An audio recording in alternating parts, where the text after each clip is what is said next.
All right, show me the money. NFL picks for week 17 are here. We have to record this on a Monday because the NFL decided to be greedy and take some Chris's money from Netflix to do a doubleheader on Wednesday afternoon. But with me today to do the picks on the holiday special, Nick Fraietta is here. Nick, how are you? Doing great. First time on the Show Me the Money section, or should I say, segment since I don't even know when last year. Yeah, it was pretty late Uh, last year. this is a segment that I always try to at least listen to. So excited to be on it. Yeah, glad to have you on here. And for the audience who knows here, we got the special out for you Monday night. We recorded this literally on Monday night, the 23rd, because the NFL decided this year that, you know what, like, we need even more money than humanly possible. So we're gonna make these teams down the stretch who are in the playoff on play 3 games, 11 days. So Sunday, Saturday, we can take 2 games on Wednesday afternoon, which is a very odd choice. Yeah, it is. I mean, that's when Christmas is, and they can do it now. Not, something happened, I guess, in the last couple of years. They're allowed to do it, but they weren't used to be allowed. The NBA, I guess, had exclusive rights. They don't anymore. It was not exclusive. It was like they just chose not to compete before. And Oh, now it's just said, yo, let's be greedy because we can out because we saw a couple years ago in that terrible Broncos Rams game. I think outrate anything that was on the NBA by like millions yeah, of viewers. especially now because I'm sure you've heard how down the NBA ratings are this year. So Yeah, you could put a Jaguars Titans game on against the Celtics Laker game, and you're going to get more viewers on it. yeah, it's wild to see what's happened there. And luckily, I mean, last year this time your Giants are playing on Thanksgiving. This year on Thanksgiving on Christmas Day, they are going for the number one pick overall. Yeah, they've. You don't think the buy will get any lower here? Then we see what happens on Sunday in Atlanta. Falcons turn a new quarterback, no problem. 34-7 loss. Anything big takeaway from Sunday? They're tanking properly, but again, it's hard to say that they're tanking because Dayball's coaching for his job, Shane's general managing for his job, and the players are playing for their jobs. So I understand it's better for the organization if they lose, but you can't tell me that the coaches and the players are trying to lose. Yeah, it's not a pretty look here. At least the Jets, for as bad as they've been, they're competitive in most of their games. The Giants are getting just like blown out of the building from at the start, pretty much every time. They are. The Jets are finding new ways to lose each week, it would seem. And the Giants are just they haven't covered a spread. They covered a spread against New Orleans. But before that, they haven't covered a spread since like mid-October. Yeah. So they are the worst team in the league, especially, at least as of now. But we're gonna get a top pick, you would think, unless, of course, week 18 happens like it did last year, and I have my eyes set on that already. I wouldn't be shocked at all if the Eagles did something about that. Looks like, especially after losing to Washington yesterday, Philly's pretty much locked into the 2 seed. There are still some things that can happen in week 17 that won't happen, but they're pretty much locked into the 2 seed, and you can't tell me if Eagles have a chance to ruin the Giants draft that they won't do it. Yeah, for sure here. And we're looking at right now the Giants situation here. They are 2-4, 2-13 going into week 17 here. This is coming off a year where, they had the whole big 100th anniversary celebration. They do Hard Knocks off season. People fired up about their year. They go 2-3 to start the year. They have not won a game since October 18th against Seattle here. The Mets have won a game more recently than the Giants have, which is a problem actually. The Mets season ended 2 months ago. So, Yep, the Yankees and Mets both won a game more recently. And the Mets is even more insane considering they were out around earlier than the Yankees were out, and they still have won a game more recently than the Giants have. yeah, is this, in your opinion, the worst season in Giants history? Um, Maybe. I mean, the only one that I can really think of that compares is that 2017 season that just seemed like a roller coaster of emotions. This one, maybe the team might be worse, but I think that season was worse in that they were expected to be good. This team was to maybe be okay. Apparently, obviously that's not the case. But that team in 2017 was supposed to be good. They were coming off a playoff game. They ended up getting crushed with the whole boat thing, but then there was the benching of Eli, the firing of the coach. The whole season was like a roller coaster of emotions and disaster. This season, at least, they're just bad. Yeah. It's not like no one's like. I mean, people want the coach gone. People want the GM gone. Sure, I think rightfully so. But it's a little bit different. This is like people were calling for their heads. This is more of just we suck. You got to get out of here. Yeah, I mean, we got the banner plays going over here again, and I feel like John Marino said earlier season, oh, both of them are safe, but I think with the banner plays, with the constant losing here, with the embarrassment of this being your 100th season, and you're going to be the worst team in the league and have the top pick in the draft, everything goes all likelihood. I think you might have a choice just to wipe the slate clean and move on. I agree. I don't really hate either the coach or the GM. I don't really love either of them either, especially with how bad they've been this year. It's hard to say you love them still, but just if you get that top pick, and you're going to pick a quarterback, obviously, even though they don't seem like the top. It's not the top quarterback class. You're in position to pick a quarterback one or two, and the guys who are supposed to go one and two are quarterbacks. You'd be a fool not to. Like you have to just try, even if they're not going to be that good. You got to take a chance and see what happens. But if you have that opportunity to pick a quarterback and have a new coach and have a new GM all at the same time and let everyone come into this thing fresh and let a new regime pick their quarterback, I think you have to take that opportunity. Yeah, I would agree with that. And I think another thing to consider with the argument, like, oh, like the Giants had the like they never gave Dable and Shane a chance to pick their own quarterback. You can make the argument here, but they chose to extend Daniel Jones, so they did make their pick. It was a terrible one. You can make that argument. I feel like it's not exactly a fair argument, but it is. You're not definitely not wrong. It's just that I feel like Daniel Jones got a contract extension because Brian Daboll was too good at his job his first year. Yes. But it's what happened, and at least the contract ended up not being the worst thing in the world. They were able to get out of it after this season, at least in terms of guaranteed money. There'll still be a cap hit, but at least he's gone. They cut him, I don't know how many weeks ago now. He's been off the team for a while, and after the season, he'll be off the quote unquote off the books, at least for the most part. Yeah. So the contract it wasn't as bad. It didn't set them back so long, but it wasn't a good contract, obviously. Yeah. It was not a good contract for sure here, and they are in a situation there on Sunday, and probably one of the most irrelevant games of the weekend. They have the Colts coming in here. You do you remember actually that this was supposed to be one of the five options for the Saturday NFL Network triple header? I don't, but very unfortunate for those Colts. I would be so sour if I was a Colts fan, where you just have that feeling, and I still have that feeling, and I still believe this that if Jonathan Taylor didn't drop the ball going into the end zone, they would have won that game, and Yes. they would be in the driver's seat to make the playoffs right now. Yes. So Such a big difference from losing that game, but you know what? That's what happened. yeah, they were the one game on the slate that did not get moved to a better spot. The other three got picked the Saturday triple header. Falcons, Commanders are in there, got flex on football. This is Sunday at 1 o'clock here.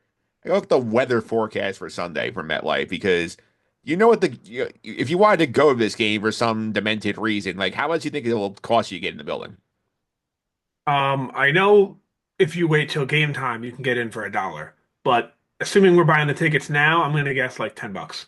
Yeah, pretty accurate here. So I will share here on the YouTube version. Mike Phillips on YouTube. I'm looking on StubHub for Colts Giants. You get two tickets, section 325 for $8 each. And don't forget, since this is in New Jersey, they do not have to show you the fees up front. And if Yeah, the game was in New York, they would. yeah. They do not say. But yeah, um, if you wait until noon on Sunday, you can get in for $1. Yeah, you can sit behind the Rams. You can sit in center, like 50-yard line on the visitors bench for about $100.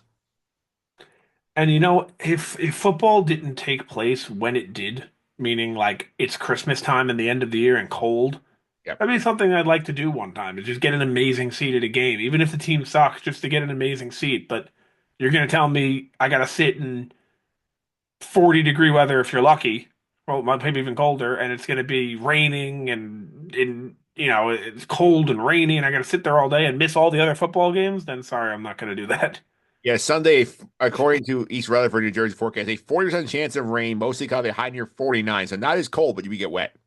Yeah, yeah. Maybe if we're doing a standalone Thursday night football game in a dome, even if the team sucks, fine, I'll sit behind there, get a great seat. It's a little once in a lifetime experience, maybe. Yeah, I mean, I've sat behind the plate at Mets games, and the Mets have been bad, and it's a pretty cool experience. Yeah, it'd be fun, something fun to do, but not in the cold and missing all the other games in the rain. Yeah, plus like with the family activities the weekend after Christmas here, it's gonna hard to say like, hey guys, I'm going to Giants Colts. Yeah, absolutely. All right. So speaking of this game, anything you're watching for here, or you just hoping the tank is on? Um, I think they'll lose. I hope they lose, and I'd be surprised if they didn't. Maybe you're playing against a guy who seems like he turns the ball over a decent amount or a lot in Anthony Richardson, and it's going to be wet, so maybe he'll turn it over a lot, and that's their only chance to keeping it close and maybe perhaps getting a win. But I would not count on it. Yeah, this could be a historic game, by the way, for the Giants because it could be the first ever NFL team to go 0-9 at home. Yeah, they're only gonna. This is a year that going in they had nine home games, seven road games, and a neutral site. So you're like, oh wow, you have one less road game than usual and one more home game than usual. When this, like when they added the 17th game, you'd think now's the year to win some games. You have more home games than road games, and then you have that extra. Apparently not. Yeah, apparently not here. And by the way, how much are the Seahawks kicking themselves right now for losing to the Giants? That game is basically keeping them out of the playoffs. Yeah, I mean, you look at the Giants' wins. They beat the Seahawks and the Browns. I guess like if you're going to say, "Oh, we shouldn't have beat those teams," the Browns are pretty bad as well. It's not surprising the Giants won the game. You know that sometimes you win games, but that Seahawk game was just weird. Yeah, that's the That outlier. was their last win. That was their outlier of the season. Yeah, that was their outlier of the season. They seem. I mean, every team seems to do that. You can. I mean, I don't have all the games knowledge in front of me from the entire season, but every team that even the bad ones, they've won some games that you look back at the end of the year and go, wait, they won that game? For example, the Ravens have lost to Vegas and Cleveland this year. The Jets, And the Ravens are on some people's radars to win the Super Bowl. yeah, the Jets win the tank. They still managed to beat the Texans on Thursday night at home. I remember that game. It's when the Jets It was were Halloween. underperforming like crazy. Yep. And everyone was like, how are they favored? Yeah, How are they favored? Doesn't make sense. And because of that, I took the Jets and I was right. yeah, yeah. That's for sure here. Because So it doesn't make any sense. Sometimes, Mike, when the spread makes no sense, take the one that doesn't make any sense. yeah, that's a good way to look at it here. So let's get to the reason why you're here, which is the NFL picks. We'll check in on last week's action. Kevin Lillis stopped by. He went 1-2 on the week. He had the Vikings laying a 3.5 in Seattle. He lost that game on the hook with the field goal win for Minnesota. He had the Lions laying a 6.5 against the Bears. That ran away and hit early. Good job by him. He had the Bucks laying the 4 on Sunday Football, and that's one of the more surprising results of the week to me. Is that the Bucks really got smoked early by Dallas team that was eliminated before kickoff. Agreed. Agreed. I looking at both your picks on the screen here. I'll let you go through your three as well, but all six of these picks that you guys have, I had as well in my pool. Yeah, so it's I my had a bad week. I also went 1-2 on the week. I had the Chiefs laying a 3.5 on Saturday against the Texans. That was an easy cover. I had the 49ers getting a point against Miami. I locked in. They ended up losing by 12, so that was a loss here. And the Bills laying 14. I thought that was a lock. Once I saw the Patriots go up 14, I thought, okay, there's no shot at cover this number if the Bills win the game. Yeah. Yeah, that game when they were down 14 nothing, at one point the Bills were still minus 140 to win the game. I didn't take it. I was thinking of taking it. I checked back a minute later and it was minus 500 again. Yeah, that was the time to jump on it when it was that low. Yeah. And even that low, minus 140, still not that great of odds. No, it's not. It's not like I think if they had gotten another score, you might have gotten the plus money. Yeah. Yeah. Yeah, you were able to get plus money on a minus 3.5, which maybe I should have taken, but Yeah, well, so to reset here, the challenge of the year are 24 and 24, and even 500 of the year. I'm 26, 21, and 1. I've had a push since week 1. I've been carrying out the whole season. it's not bad. It's a lot harder than people think to pick these games. Yeah, being at or above 500 is a win, especially when you're Yeah, competitive. the guys who make these numbers are some of the smartest guys in the world, some of the smartest mathematicians there are, and they make these numbers on purpose.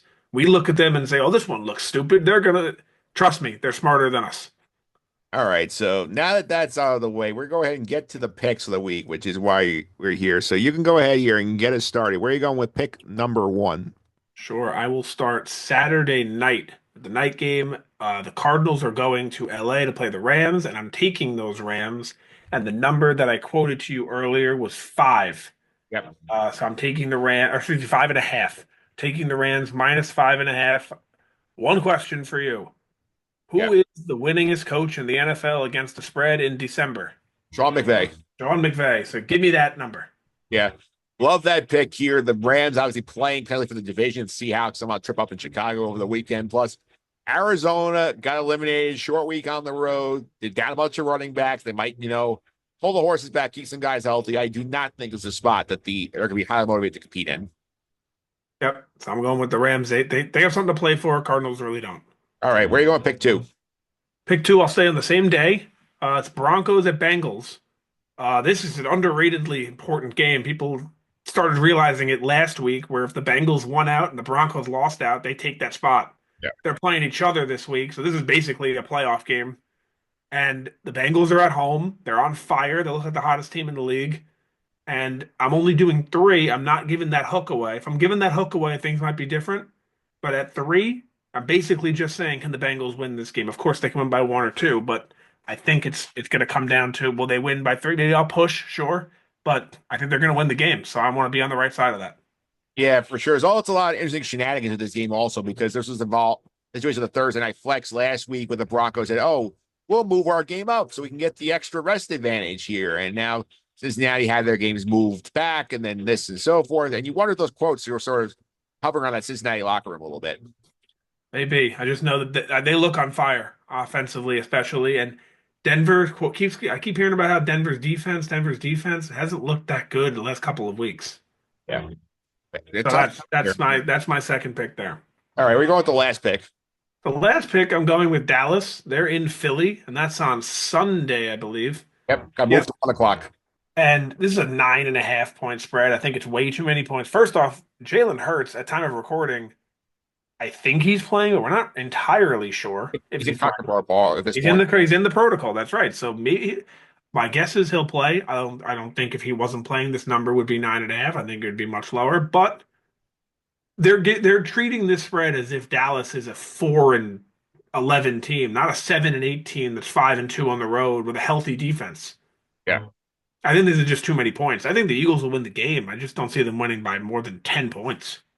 Yeah, I think this is a good spot to get Dallas here too. I mean, Dallas has won 4 or 5, and the one game they didn't win, they had that weird fumble thing against Cincinnati in the Monday night game. It could be a team on a True. winning streak.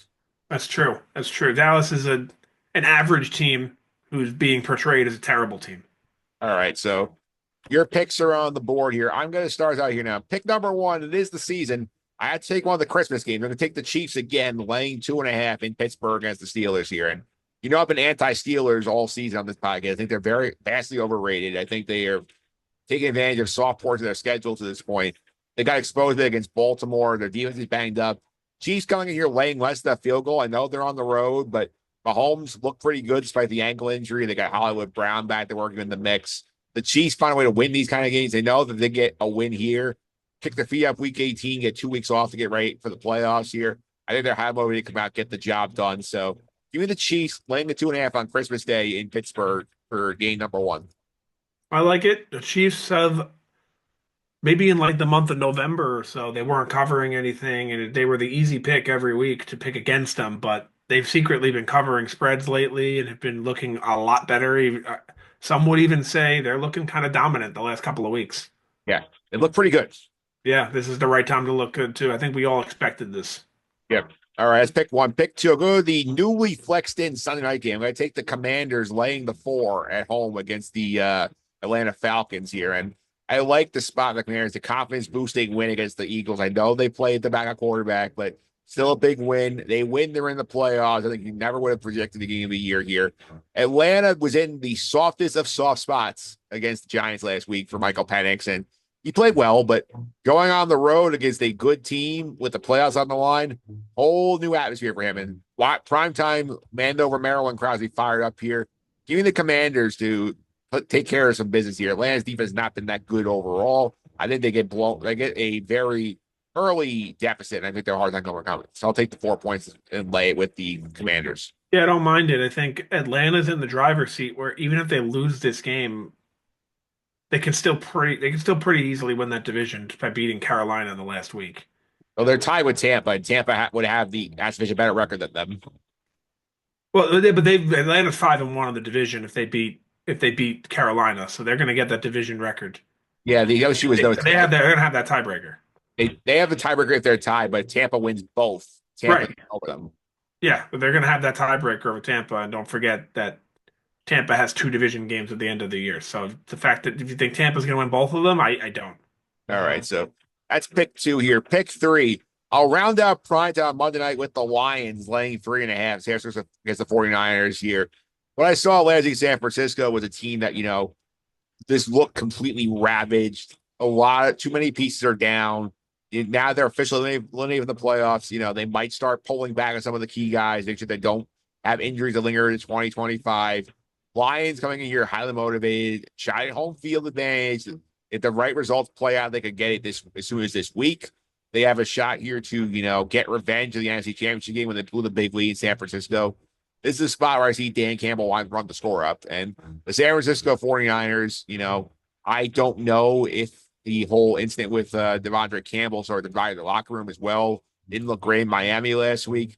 I like the Lions here take care of business and get their revenge on the 49ers. So Lions laying 3.5. I do two Christmas and two prime times for the week. So that Lions game, I completely agree with everything you just said. But I look at this spread and I don't understand why it's 3.5. I think this number should be closer to 7. Yeah. And for that reason, for no reason at all, I'm going to take San Francisco. I'm not taking them, obviously. I made my three picks, but I'm on San Francisco because this line makes no sense to me. I think this line should be 7. Yes. So the 3.5 would worry you. It worries me because I think this line should be so much bigger. What do they know that I don't? All right. So I think everyone's taking Detroit in this game, and that worries me. Whenever the public's all over a team, it usually doesn't work out. all right. So to reset the picks here for the week, Nick has gone with the Rams laying 5.5 against the Cardinals on Saturday night. The Cowboys getting 9.5 against the Eagles Sunday afternoon. The Bengals laying 3 at home against the Broncos on Saturday afternoon. My picks: the Chiefs on Christmas Day laying 2.5 in Pittsburgh against the Steelers.